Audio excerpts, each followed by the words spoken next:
Les panneaux d'interdiction sont ronds à fond blanc disselés de rouge. Retenez que l'interdiction commence à hauteur du panneau et se termine à la prochaine intersection ou lorsque l'usager rencontre un panneau de fin d'interdiction. Un panneau rond à fond blanc et contour rouge indique une interdiction. Un panneau rond à fond blanc et barré par un trait noir met fin à l'interdiction indiquée par le panneau. Par exemple, ici, il met fin à l'interdiction de dépasser.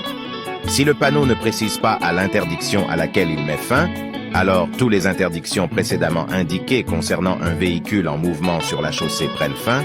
En revanche, ce panneau ne met pas fin à une interdiction de stationner puisqu'en stationnement, le véhicule n'est pas en mouvement. Par contre, il peut mettre fin à une interdiction de dépasser, à une limitation de vitesse ou toute autre action du véhicule en mouvement.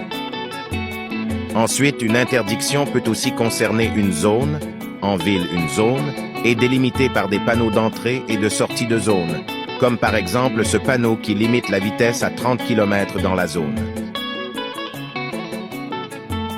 Les panneaux de priorité.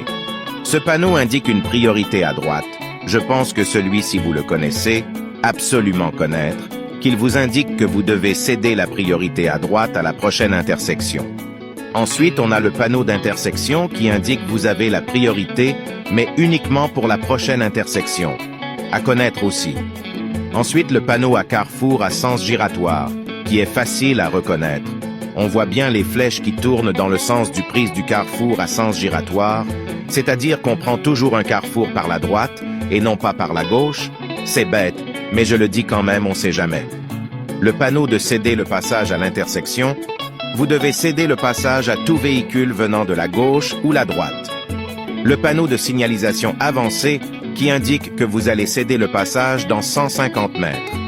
Le stop qui indique que l'arrêt est obligatoire à l'intersection qu'il est ou non une voiture qui arrive. Le non-respect du stop à l'examen du permis de conduire peut être motif de rejet.